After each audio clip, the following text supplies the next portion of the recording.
Welcome to Dave's Cooking Show, and for you today we have the Buffalo Bill Burger. Alright, time to make the spice blend. This is 5 teaspoons of paprika, 2 teaspoons of salt, 2 teaspoons of black pepper, 2 teaspoons of onion powder, a teaspoon of cayenne pepper, and a teaspoon of dried mustard.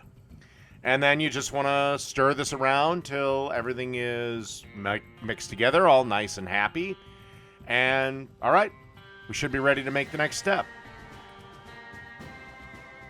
All right, time to make the Buffalo Bill barbecue sauce. In a pot over medium heat, add 1 cup of ketchup.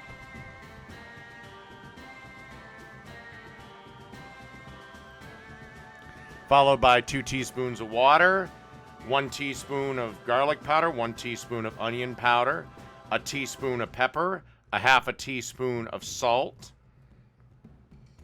And then you just want to grab a whisk and whisk this all together. And then add about a teaspoon of Tabasco. Maybe a little bit more if you like it a little more spicy, a little bit less if you don't like it that spicy. You can also, if you want it a little sweeter, add about a tablespoon of brown sugar.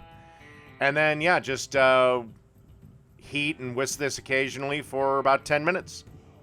Okay, while the sauce is reaching its desired consistency, let's start working on the burgers proper.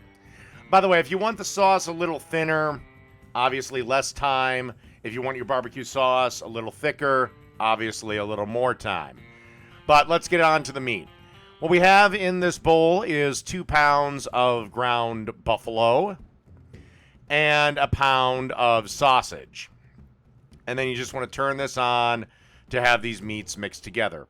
You can do it by hand, obviously, but I'm fucking lazy. The reason you need to have the sausage is buffalo has almost no fat. So, if you make it well done, it's going to be like shoe leather. So you need the sausage to add the fat to the meat. Okay, next step. All right, as you can see here, I formed these into third-pound patties. We're going to season the other side of them. Again, don't be worried about over-seasoning them because you're going to lose a lot of it when you flip the burger. I will say you can't use the plate method. Try to get them as thin as possible just using your hands. The reason, sausage is sticky. So, about 3 minutes aside, these do have to reach 165 because of the sausage. All right, I'll see you when they're damn near done.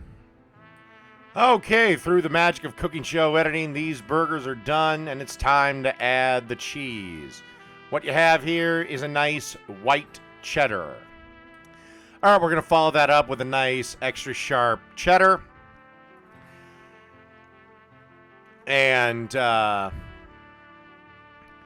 to move at least one little patty here.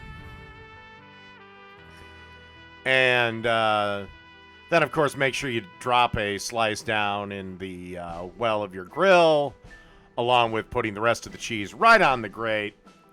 All right, let's let these melt up and take them on in the house for fixins'. And you're really looking for the burgers to look something like this before you take them off the grill and bring them in the house. Okie dokie. Time to put some iceberg lettuce on the bottom bun. Followed by the patty.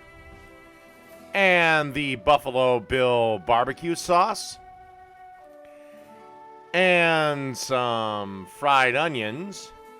And then grab the top bun and think you're done. But then you realize before you ate this, you forgot one important ingredient. Never, ever, ever, ever forget the bacon. So, that is Buffalo Bill's Burger. Done.